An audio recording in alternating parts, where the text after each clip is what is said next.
Hey there, it's Tyson Sharp here, and what you're about to learn is exactly how to apply the universal principles to your business so you can not only achieve more success, but get your gift out to the world. Let's dive in.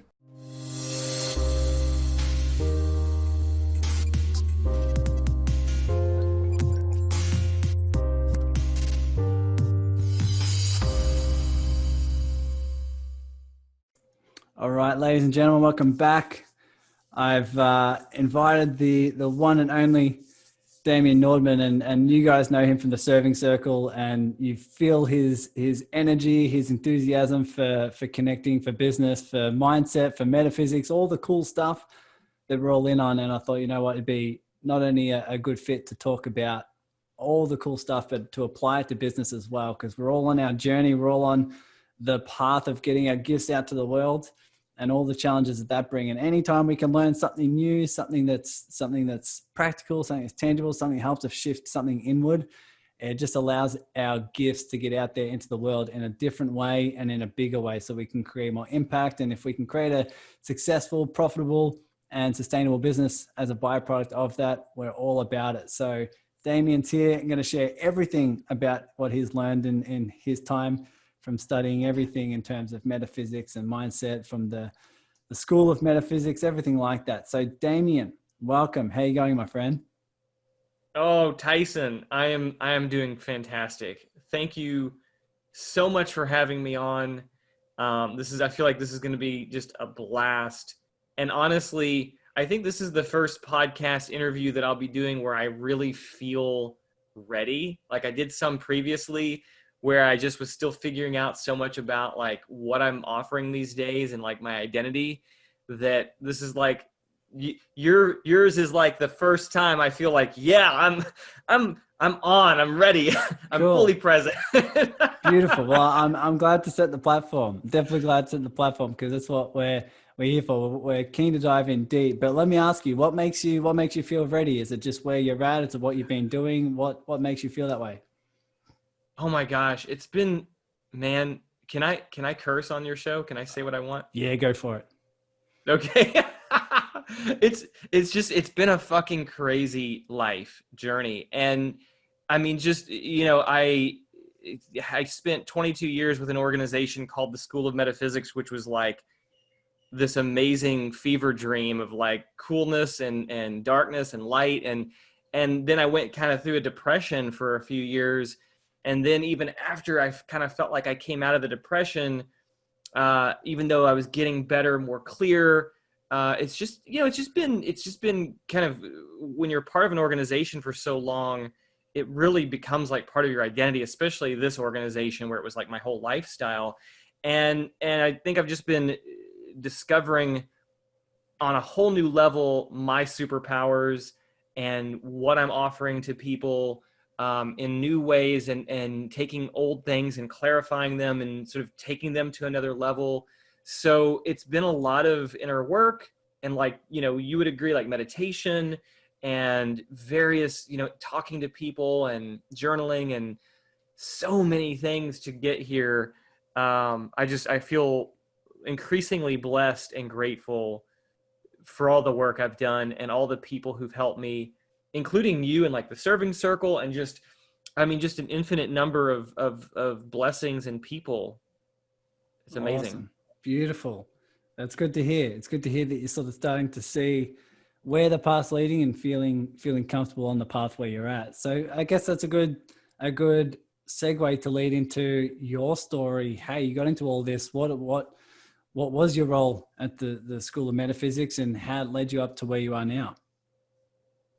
So first of all, the School of Metaphysics is this not-for-profit organization, and it's kind of a blend of, new age school of the future meets,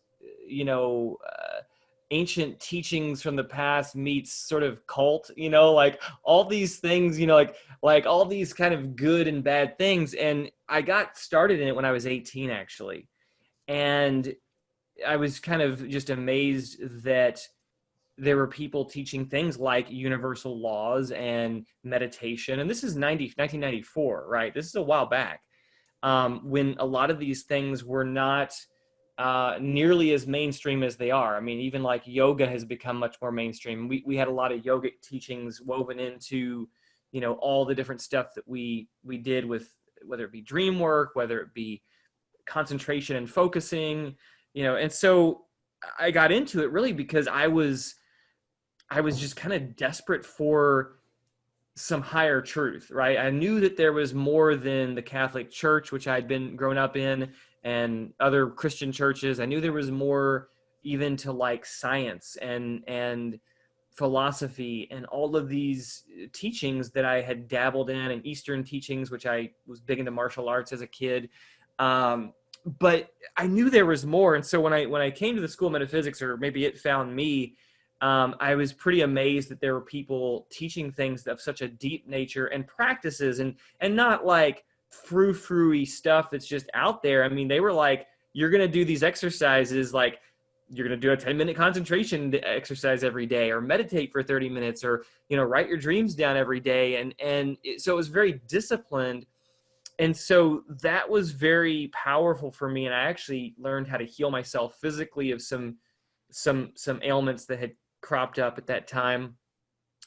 And then just to kind of fast forward through kind of the rest of the story, you know, I went through the course, and it's a very long course. It's a 4-tiered course. And I became a teacher. I became a director of a few different schools in like Oklahoma City and Dallas, Texas. And I was a field director. And then eventually I was the president for a couple of years.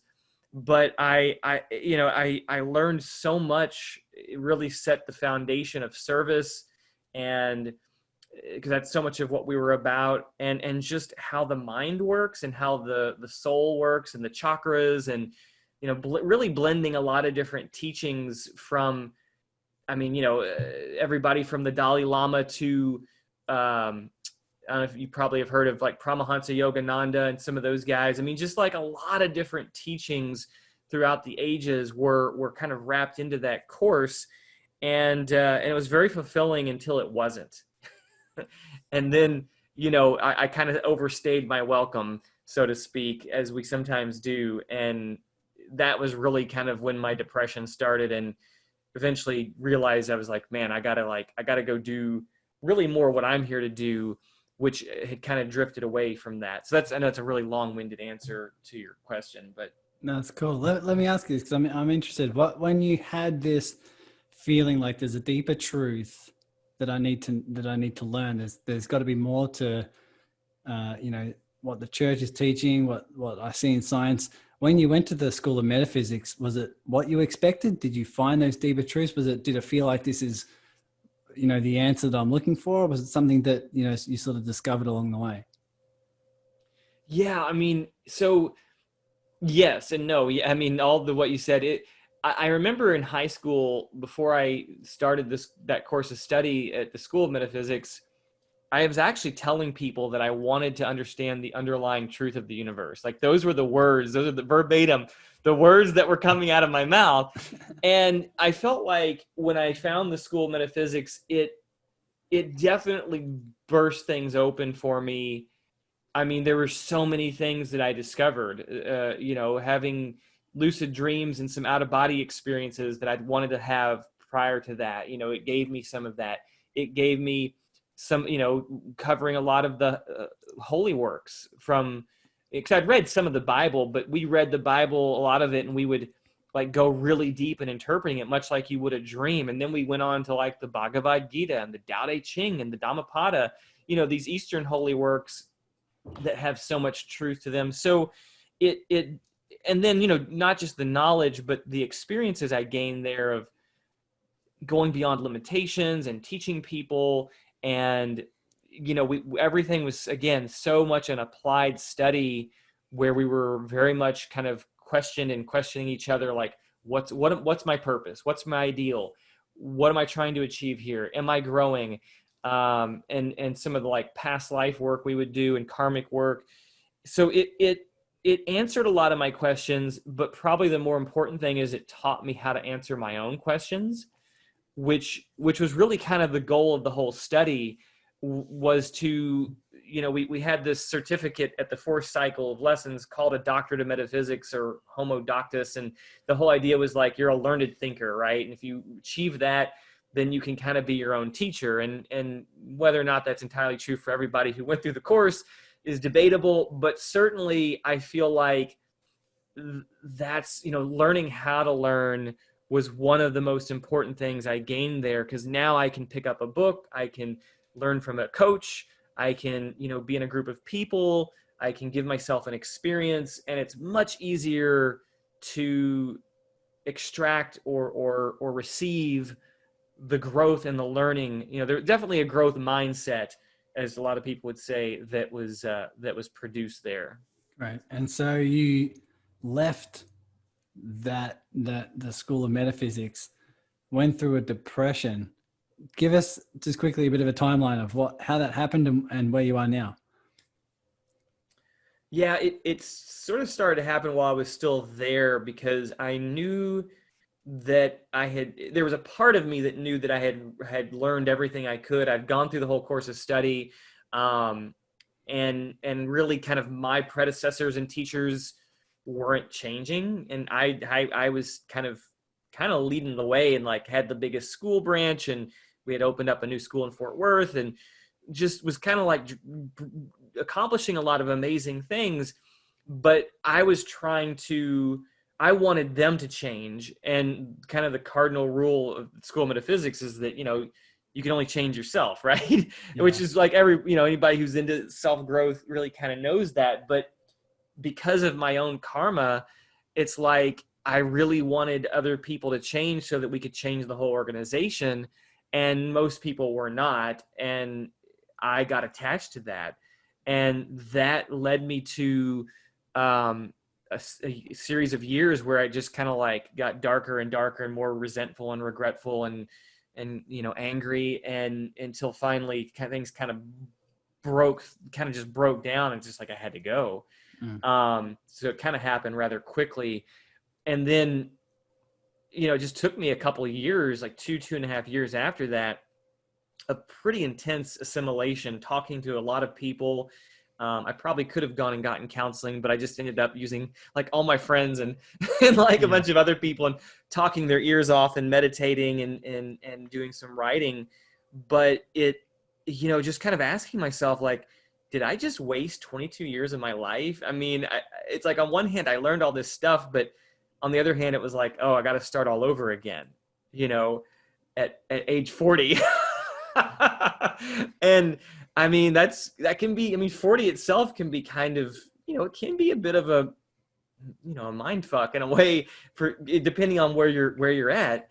So yeah, then just kind of working through that and doing various things to process until I could start to see like, okay, wait, this was good. There were so many things I grew and learned from this time. Now I just need to evolve it and start sharing it in the ways that I really want to, and kind of take the lid off, so to speak, so that there's not, a cap on what I'm giving or what I'm capable of. Yeah. Awesome. Beautiful. Yeah. I love the fact, no matter how much you study this stuff, and it seems like the School of Metaphysics, it's kind of like, Hogwarts for spirituality. It's just like, I can imagine all these rooms of people learning about chakras and like astral projection and learning the Tao and all these different things. But it seems like we learn time and time again that there's always deeper lessons for us, that, uncertainty, fears, doubts come up, where there's just deeper lessons for us to consistently evolve. Right. And I think the fact that you've done that work has opened up a space for these lessons to come through that you might not have been ready for earlier if you didn't study those things. Right. So where does that lead you now? How are you now applying that? And now you're in the position where you're like, now I'm finally like feeling my element, feeling confident with where I'm at. Describe what that is. Describe where you are now and how you help people. Thanks for that question. Yeah, I really appreciate you. You ask great questions, by the way. And I would say that I'm at a place where I love, I've taught people for years, so I love working with anybody on almost anything. I mean, it can be health, relationships, business, spirituality, purpose, but I have a special love for working with people and their businesses. And that's kind of, I've been sort of flirting with that for years, because we would do these intuitive business readings at the School of Metaphysics. And I started having more people get those the last 10 years I was there. And whenever I would get to work with someone with them, it was just a real joy. And so once I kind of started to come out of the depression and started doing some different courses online and a little bit of coaching here and there, I just started to realize I love helping people with their wealth mindset. I love helping people with business strategy and overcoming limitations and doing a lot of the inner work that's needed to be an entrepreneur. So, that's, and, I really, this literally came to me like in the shower or something like a few weeks ago, that I help Dharmapreneurs. Like those are people I help. A lot like you, and a lot like my friend, my coach, Ryan Yakomi, those of us who just, we love to help people with businesses go beyond limits, do the inner work, and then come up with some good, solid strategies to market themselves and get themselves out there. But I feel like if you don't do the inner work, I mean, none of the other stuff is going to be either very effective or in some cases not effective at all. And when you do the inner work, it's like sometimes it can require very little bit of outer marketing or putting the word out there, and you can have some pretty stellar results come back. So that's a lot of where I've kind of landed right now, and I'm sure it will evolve, but it's definitely a lot of what I enjoy and find a lot of fulfillment in right now. It'll always evolve. That's one thing we know for sure. When you're coaching people and they're coming to you, if they're an entrepreneur, if they're a Dharmapreneur, what's some of the first of all, what aspect of it do you love helping people with the most? Is it business strategy? Is it their marketing? Is it their messaging? Is it their mindset? Is it helping them with their internal emotional shifts? What's your calling? What's your zone of genius that you really tap into? I've been thinking about this for a while and trying to distill this down. And I think I'm going to have to say that I could go one of two ways. I mean, I could say it's that dharmic aspect of helping people like even discover their purpose and understand how to like bring that to the forefront and to really live and breathe from that place, that higher purpose or dharma. Although in a lot of ways it's the wholeness, and that's where I would say like all of it, right? Because I feel like just as some quick examples, like I did a group coaching program for 6 months this year that I was teaching. And we also I would do one-on-one coaching with all of those clients. And like one of them, we spent a number of times sessions just helping her with her marriage, because her marriage, the fighting and the challenges in her marriage were blocking her business. She's like, I can't move forward until I get this worked out. I'm like, I totally get it. Yeah. I mean, oh my gosh, how many people are in that boat? And then another one of my clients, she had a cyst on her uterus that came about right in the middle of the program. She had to go to the hospital, and healing is a huge passion of mine. I've healed myself of several things. I mean, from childhood all the way through adulthood, that have required, energetic shifts, mental shifts, emotional shifts. And so I did a lot of work with her to help her heal that. So, there were those kind of really deeply personal things that I got to work with them on. And then of course, all of them were working on some strategy. We're working on marketing. We're working on purpose, or even, I guess, just to get down to it, it's like what I call the superhero success laws or universal laws, where helping people make those shifts in consciousness and mindset to just see what they're doing a little bit different. And I mean, I feel like no matter how much a person hears these truths, myself included, it's always great to hear a reminder or a story from someone, whether that's a coach, a friend, an associate. It's like sometimes we just have to hear it from another person to awaken it in this moment, in this situation. So to answer your question, in a lot of ways, it's the wholeness of business, and how I really believe that for most people, most entrepreneurs, their business is an expression of their dharma. It's an outgrowth from the inside out of who they really are. And so if we can just work all of it, it's all going to, it's holographic. One piece will affect the whole. One piece will affect every other piece. So again, that's my short answer. Yeah, we won't go into the long answer. No, that's beautiful. I'm definitely on board with, there's something in me as well where I haven't necessarily got a lot of grips on it, but there's just something within me that I just love business, because I just feel at some level that business is like a tool that allows our dharma to be expressed. And not only that, but like when you get to it, well, like we are our business. And our business is us. It's like whatever our business is struggling with, it's like an internal thing that we have to face, and we have to feel, and we have to, we have to transcend. Like it's always just teaching us those deep lessons. Well, I could talk about that for hours, but we'll move on, because everyone here who's listening is sort of like in a position where they're like, okay, what tools or what wisdom can I inject in my life right now that's going to help me with my business, going to help me execute on my dharma? So what would you say out of the universal laws that you have and that you've learned in your time, would you say helps entrepreneurs the most, especially those who feel frustrated or stuck or things aren't quite working? Which universal laws, or those superhuman or the superhero laws of success that you describe, what ones do you find would help people the most? Well, yeah, and you and I were kind of talking about this, earlier on, and some of the ones that you mentioned, I feel like are very helpful for people. So one of them is the law of believing and knowing. And I know a lot of people, I'll just say for a moment, a lot of people have heard of the law of attraction. I mean, most people, if they think of a law, they're going to think of the law of attraction.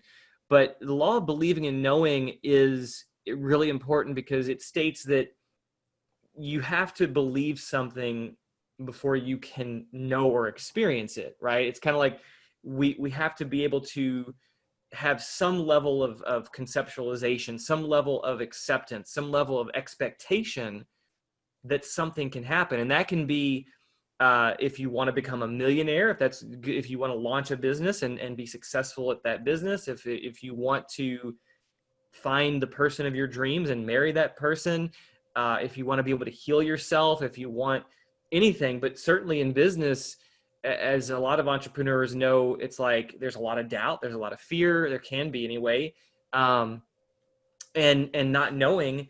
And so with the law of believing and knowing, it's recognizing that you've gone through this law many times in your life.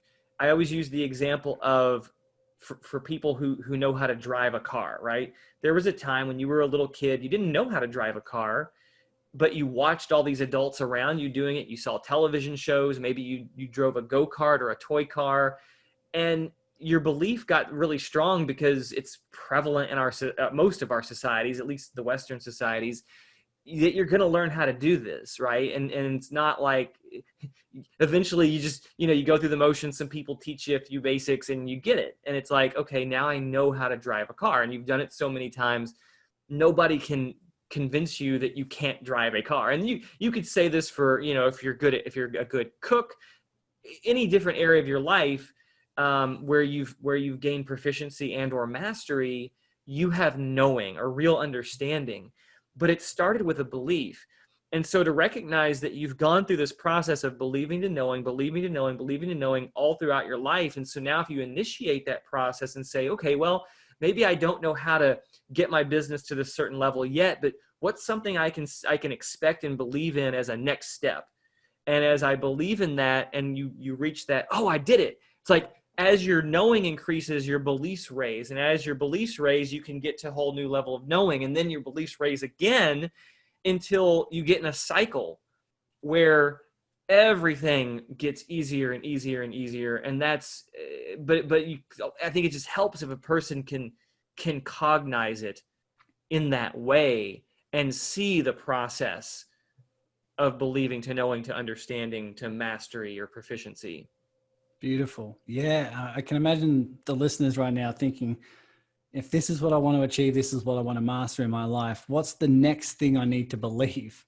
What's the, I might not conceptualize or embody the $100 million business, but what can I believe that's going to get me to just that next level of knowing, right? That I can land 10 more clients, that I can expand my audience by this certain percentage or this certain number, and just ask themselves, what's that next level? What's that next thing that I can believe in so that my heightened level of knowing will go with that once I achieve that thing I believe? Is that the way you describe it?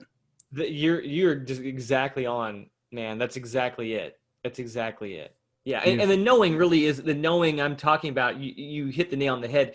It's through experience. It's like true understanding that we get as we give ourselves the experience to achieve something or fulfill something, not the head knowing that, can be good or Yeah. deceptive or whatever. Yeah, I get that. Quickly describe, what is it like when someone doesn't believe this? If someone is waiting to like experience something before they believe it, or they're stuck in a situation where they only believe what they see around them and they're not willing to shift their beliefs. What are the consequences of that? Have you seen people who are not willing to take on this law? Oh yeah. I mean, it's happened for me, but it's happened for other people I've taught or worked with or just watched or been connected to or friends with. I really feel like it actually can become kind of like a hell, because I love my dad so much, but he's been stuck, for like 50 or 60 years in a certain holographic pattern and of his beliefs. Right. And so people, when they're not willing to just say, well, what if I think that's a great question, actually. What if I just let go? What if I just tried this new thing? What if I just joined this group and met some new people? What if I just started practicing running or yoga or go to this martial arts class? Or what if I just introduced myself to this person, right? And so, yeah, I think it becomes a real prison when we're not willing to just tiny increments. I mean, it can be the smallest increment. I don't care if it's, I'm going to meditate for 2 minutes today and I've never meditated before. I mean, or I'm going to get an app that's going to help me to do it. I'm such a proponent that it can be the smallest possible step, but if it just makes you believe something just a little bit more, you're on your way. Awesome. Yeah, no doubt everyone's going to be asking themselves that question of just, what can I do to just take the next steps, that I'm not in that, like you say, that holographic pattern time and time and time again until I learn the lesson I'm meant to learn. What else do you have for us? What of the universal laws, universal principles, right? These superhero laws of success do you think people can take on board right now that'll help move them forward?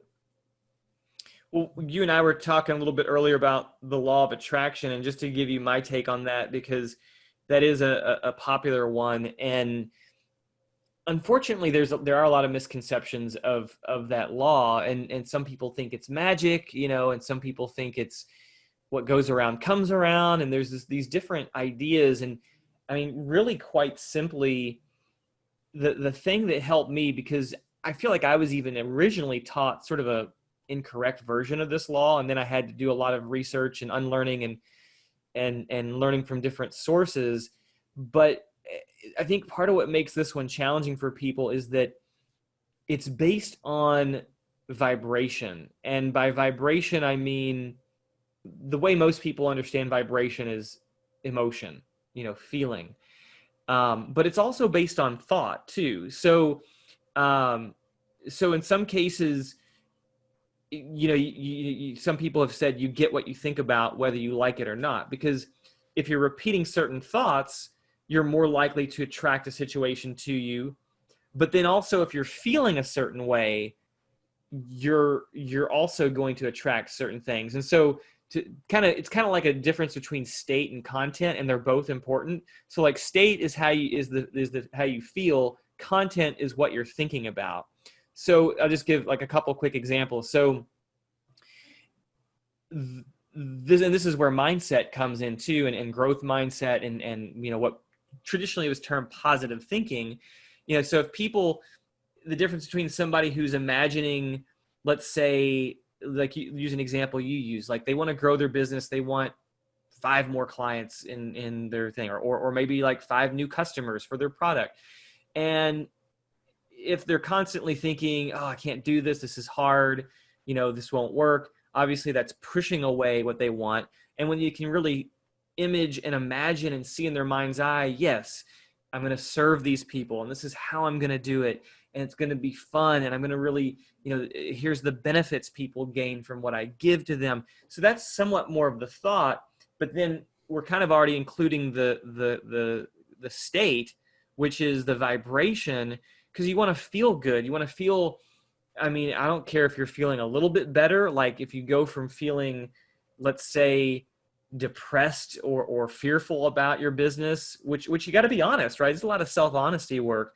And I know oh my gosh, there's days when I'm in this too, where it's like, okay, I'm feeling kind of crappy about this, and recognizing that if I'm feeling sad, angry, hurt, any of those lower vibrations, I'm going to attract more things to make me sad, angry, hurt, depressed, whatever. But if I can start when I'm thinking about my business and concentrating on it, if I'm thinking hope or optimism, or starting to get up into, I'm starting to feel kind of excited about this, or enthusiastic, or even like joy or thrill, or, as far as you can take it. But if it's even just, again, a little bit incrementally better, that vibration is going to attract to you more of the same kind, or even like gratitude, I feel like, and appreciation. Those are 2 of the best ones you can have. I write down gratitude lists every day, at least, 5, 10, 20 things I'm grateful for, because I want to stay as much as I can in that place of gratitude, and then carry that over to what I'm thinking about, which is the content of my business and the people I'm interacting with. And I've lived the extreme opposites of this. When I was at the School of Metaphysics, I really lived it. Like, I could be in a terrible place. I would be starting a new class. There would be sometimes when one person or nobody would show up for the first time of class, like poof, like nothing, just like goose eggs. And then there would be times I could draw, 10, 15 people into a class and then build a big school. And the difference was always, what am I thinking about, and how am I feeling while I'm thinking about it, and how am I feeling most of the day? Because if I'm feeling pretty crappy and fearful most of the day, I'm pushing all kinds of things away, except for things that make me feel worse. And if I'm thinking and feeling in a way that's what I want, and I'm giving to people, and I'm serving, and I'm hopeful, and I'm positive, and my words are positive to people, my emotions, they're feeling better, they want to be around me, that magnetizes as well. So it is a very important law that I think it definitely requires time to master and to understand. Totally. And not only will other people want to be around you, but you'll want to be around you.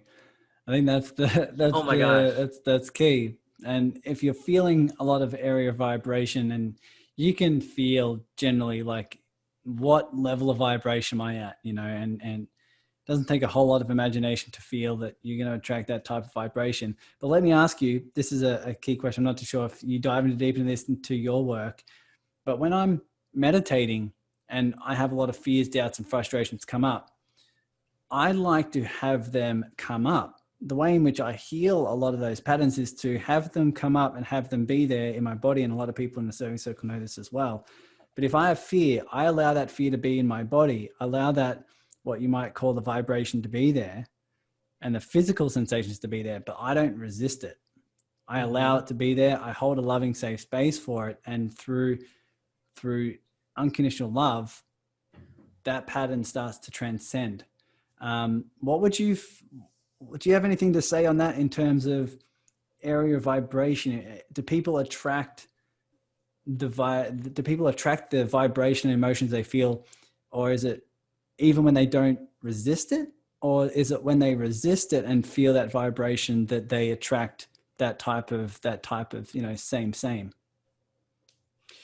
That's a fantastic question. And I in some ways, I think the answer is in your question itself, because if you think about it, like what you're doing, I'll just put my own words on it. It's like, I feel like what you're doing in your meditation is that you're breathing into it and you're breathing through it. And so you're allowing it to come and go and understand it. And you're not afraid of it. You're not fighting it.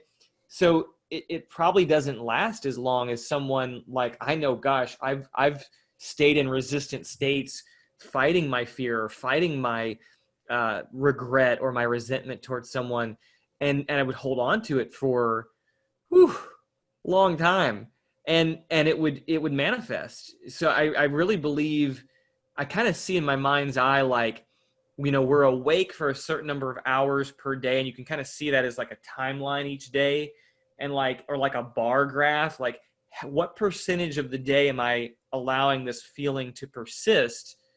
And if you're fighting, it's like what you're describing, what I experience with that and seeing other people is that if we're resisting a low vibe feeling, then we can't understand it, evolve it, and transform it. So it's going to just keep lingering in our mind, our body, our auric field. It's just going to stay there. You might be able to avoid it for a while and push it away for a little while. But what's it going to do? It's going to come right back because it's still there. It hasn't been transformed or transmuted. And what I hear you saying is that you're transforming the hell out of it. You're breathing with it. You're loving it. You're accepting it. And those are such, high consciousness, high vibration, ways of being that, like, you can almost see it as like lighting it on fire and like burning it up or washing it with water. It's like so you're not, it's not sticking and clinging. So how can it be a destructive thing for you? It sounds like a very productive, powerful thing. And I think what's coming up for me now is the difference between what you said. It's like believing and knowing.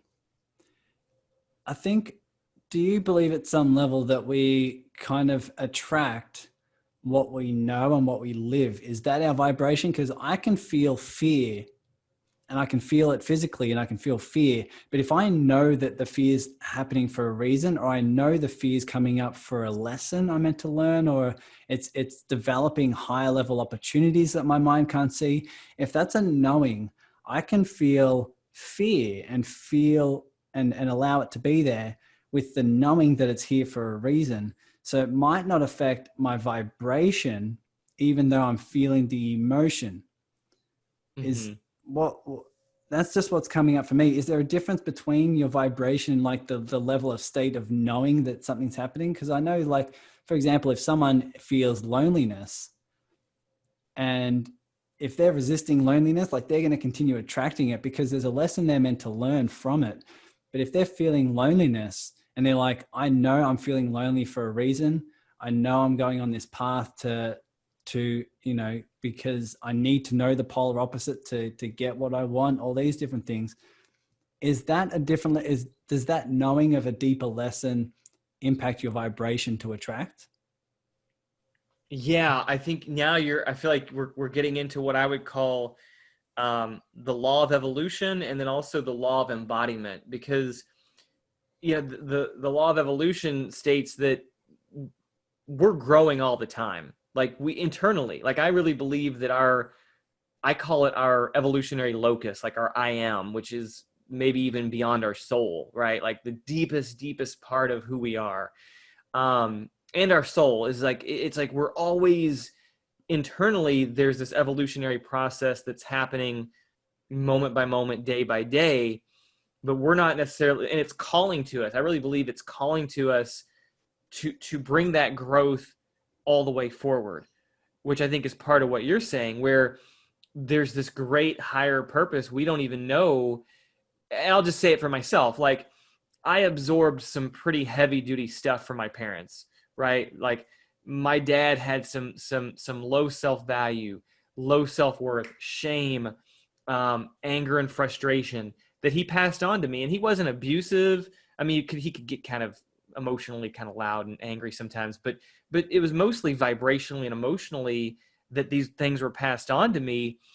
And I could be really resentful, like, why did my parents do this? And, why didn't they teach me better? And I've been in some of those thoughts before, but the more that I've done what you're talking about, which is get to that place of like, oh, wow, if I didn't have these, we could call them karmic challenges or ancestral challenges, I would not have sought out what I did at the School of Metaphysics. I wouldn't have been like, oh, I got to understand. I don't think I would have gone anywhere nearly as deep as I have, and in continuing to, if these pains, problems, emotional hurts, and vibrations weren't part of my DNA and my makeup from conception and birth.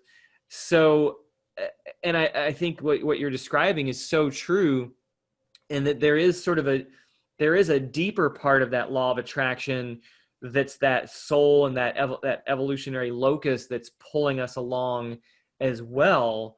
And I do believe that, karmically we've done amazing things and weird things and terrible things in past lives. And so, some of that gets woven into what we're learning right now, how we're growing in this lifetime and at any given moment. So I do think that that's part of it. Although I still think it holds true that, as we keep kind of cleaning all of that, the resistant lower vibrations get kind of washed out and cleared up and cleaned up. And yes, we can experience them, but you might not. What I know for me, what I may have sort of dwelled in for like a month or more, or maybe even a few months, might only take a week, a day, an hour, much shorter time to process than before, which, like you said before, I mean, makes you want to be around yourself more. Yeah, it does. It does, definitely. So that's the law of evolution. What about the law of embodiment? Is this something that helps entrepreneurs on their journey? What's the law of embodiment all about? Yeah, it's there's some similarities in that it's about you as an I am, right? It's like you as an individual connected to the whole. And so the law of embodiment is really about you recognizing your eternal nature, because I mean, I don't know any way around it. I mean, this is where I think the entrepreneurs who you serve and listen to this podcast will probably really get this. But I mean, I've found that I'm a soul. I'm an eternal being, right? I've lived past lives. I'll probably live future lives. I, go to sleep at night. I dream. I'm experiencing non-physical realities when I'm dreaming. And to start to bring more of that identity of a spiritual being into your waking reality, and recognize that. And I don't even think of it, I used to think of it as that I'm a soul living in a body, but then that still kind of polarizes things and kind of makes one maybe better than the other or different. And now I just think of it, I'm a spiritual being living through my body, and my body's very spiritual because everything is very, I think the physical world is a very spiritual place. It's a very, wondrous, amazing, delightful place, that only place we can experience some of these just fantastic things in our senses, and being sort of seeming disconnected, but also being able to feel connected to people and all this sort of thing. So the embodiment really has to do with, choosing identities you want to grow into.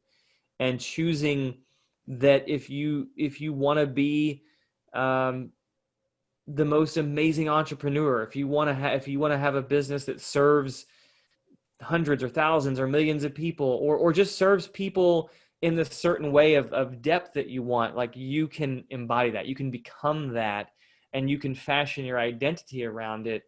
And I know for me, one of the things that helps with that, and this kind of goes along with the law of believing and knowing, is I love having mentors, coaches, friends, allies,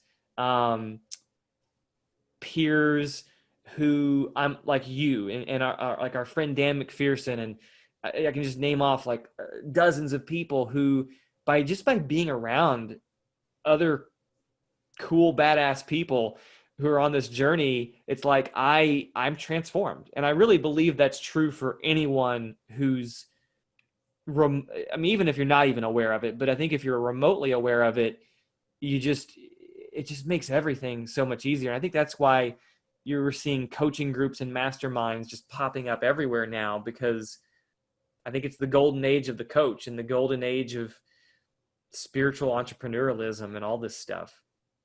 Totally.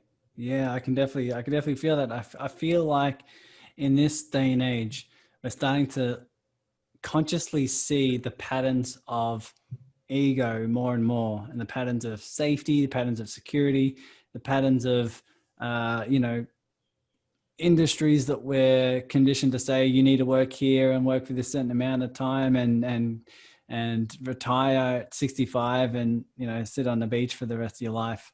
I think we're starting to get to a consciousness now where we're like, okay, there's something in me that wants to come out that type of conditioning doesn't support, right? That type of conditioning doesn't support that, which is why I love the serving circle, because everyone's coming together who's on that journey, right? Who's just like, you know what? I think there's something more here. I think there's something deeper.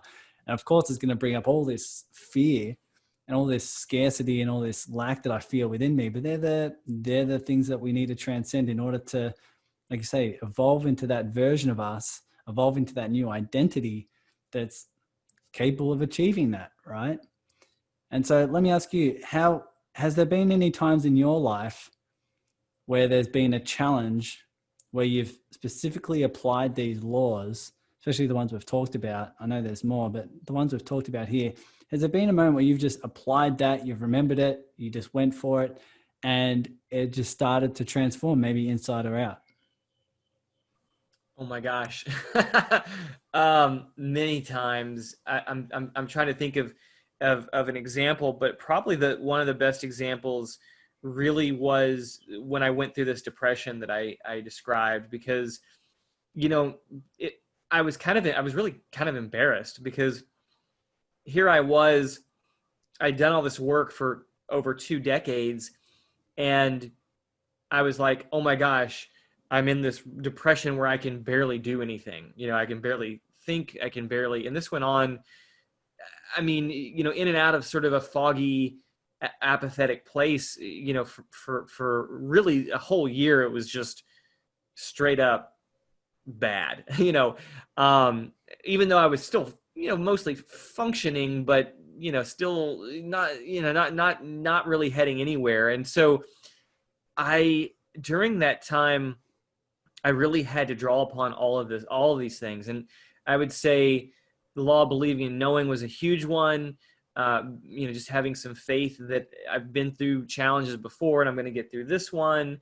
And really kind of working several of these laws at different times and going, okay, I was trapped in this one identity, and just kind of accepting that this is part of my evolution. This is part of my growth, that this was kind of karmically set up probably from the beginning, because it was a kind of repeating a pattern that my dad and my mom did, where they were together for about 20 years. And they really did, especially towards the end, but it wasn't very pleasant for them. And then it kind of all fell out, and they went through their depressions after the divorce.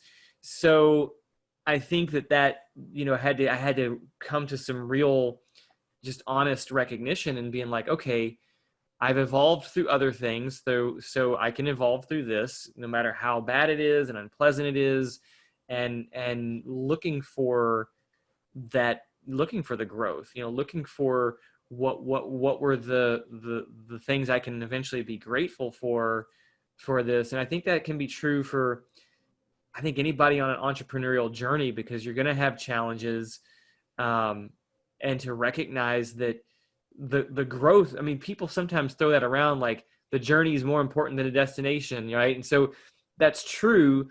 And I think it's important. It's important because the growth that you can receive, and I know the growth that I've received at each stage has been well worth it. Even if at the moment I'm like, this is bullshit, I want this to be over now. Kind of like the way you described with your meditations, the more I could breathe into it and just feel it and be with it, and then come to that greater identity or greater embodiment of like, okay, I'm going to be able to teach this to people. I'm going to be able to have this as like a permanent part of myself for the rest of my life to look at, and to know that things will be different. And I really think that was like the biggest, because there were other things kind of surrounding that. There was like a breakup that had happened, relationship, a year before I left the School of Metaphysics. And there were just like a number of experiences that really kind of led up to it.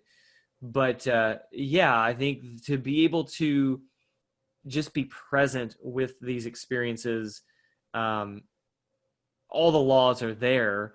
And, even if you know one or two of them, I found that can be sometimes all you need to breathe through a situation, come out the other side, and have some mastery, and you have that for all your future experiences as well, to have some wisdom, I guess you could say.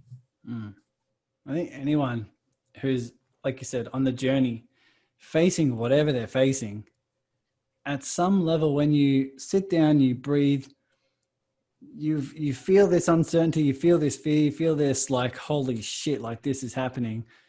But then there's always that deeper truth, like at some level, I know this is happening for a reason.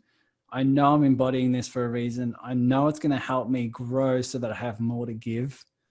Like, I just know if I'm going through this lesson, it's now something I can teach someone. It's now a new truth that I can embody. It's something that I can now pass on to add more value. And that's part of your Dharma. And holding space for that truth, I feel, can transcend any pattern, any problem, any challenge, right? Because there's nothing that it doesn't apply to.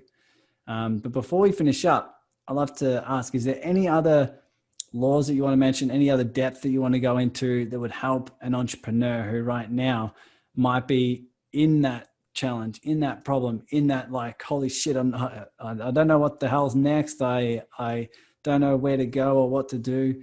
If they're feeling stuck and lost, what else is coming through you in terms of what you think they should know, what you think they should embody that's going to help them evolve on this journey? I'd say kind of a combination of two more laws we haven't talked about, and I can really summarize it quickly.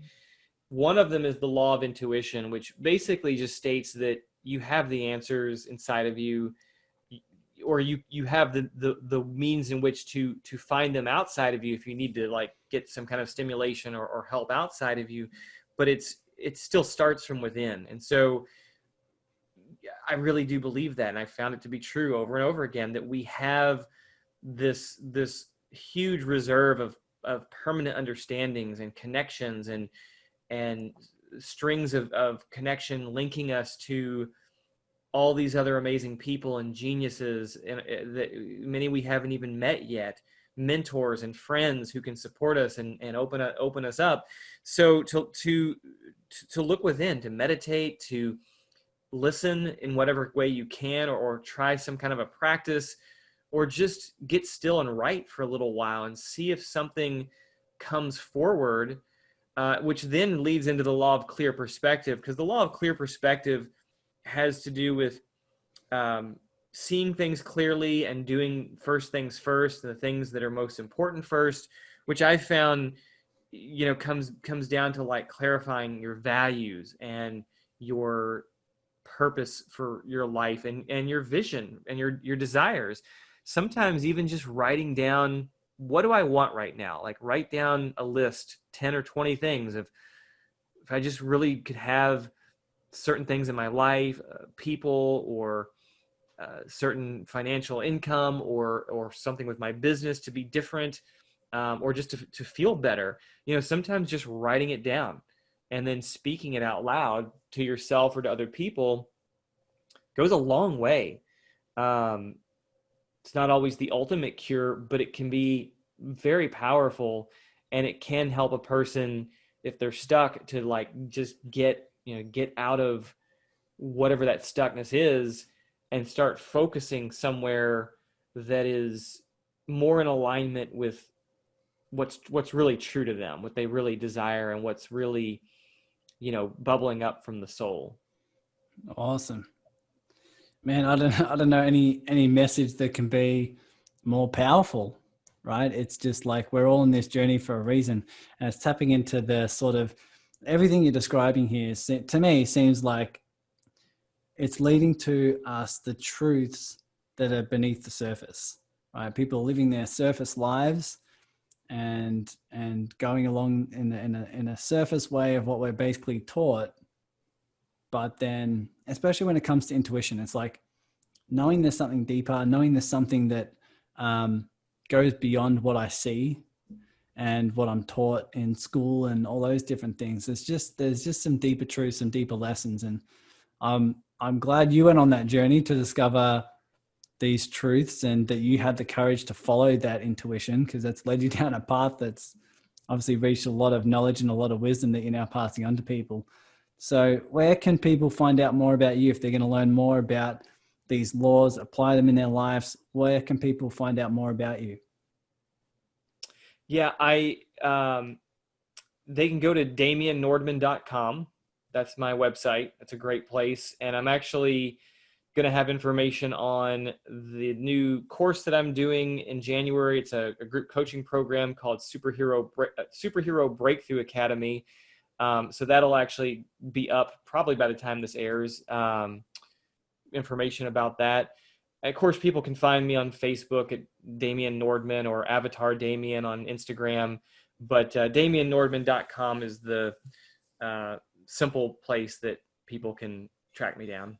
Awesome. Cool. No doubt people are going to reach out, learn more about this, and contact you, because you're an awesome part of the serving circle. You love connecting with people. You love jumping on interviews and helping people how you can. So that's really cool.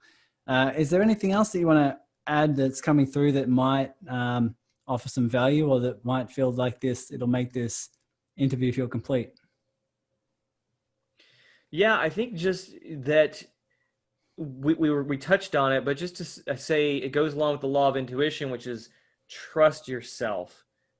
Because I know, I know for myself that it can be pretty easy for me to get thrown off by people with strong opinions, and someone's like, this is the thing to do, and sometimes that is the thing to do. But what I found is that I have to keep checking in with my internal compass, my internal truth and wisdom.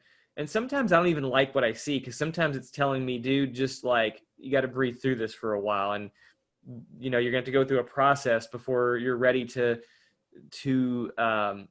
have the answer. Like, it's particularly in business, this has been true for me in the last few years, where it's like, sometimes I'm like, I want to be in this other place now. And I'm like, okay, but really, where am I? Really, I'm just starting out. Or really, I've just got my first few clients. Or really, I'm still trying to figure out what am I really all about now? And so how am I'm not ready to say this is my niche or this is my focus. So listening and trusting yourself, and just being willing to keep getting better at that, because I feel like in some areas of my life I did that great, but then a lot of areas, like, I just really, when people with strong opinions and strong will, I would just sort of fold, like, over and over again, like, oh, okay, I'll just go ahead and do that. Okay. But being willing to tap into that deeper part of yourself and just keep listening and keep trusting and following it, ultimately it'll never lead you astray. Even if it seems like it leads you into the bushes for a while, eventually it's like it's all for a reason. So keep listening to it, and whether you call it your intuition, your Lord God, or Atman, or gut feeling, or your heart, I mean, I don't care what you call it, your bliss, just find it and follow it as much as you can. Awesome. If you don't, Damian's coming to hunt you down. Hunt you down and love on you. Yeah, exactly. Check in all the time to see what's true for you, where your guidance is leading you towards. And like I said, no doubt, every single thing that your heart guides you towards is for the higher good of you and everyone else as well. There's definitely a lot of wins there. So Damian, man, thanks so much for your time, sharing your wisdom, sharing your honest truths, and definitely and sharing your story. I mean, people are going to love this, and they love seeing you in the serving circle and having you around with your energy. So I want to thank you for everything you do in there. And man, it's been a pleasure. Yeah, you're welcome. And so thank you so much. It's been a blast chatting with you, and it's always a blast in the serving circle. And just, yeah, I appreciate all the things you do. This has been a delight. No problem, man. No problem. Cheers.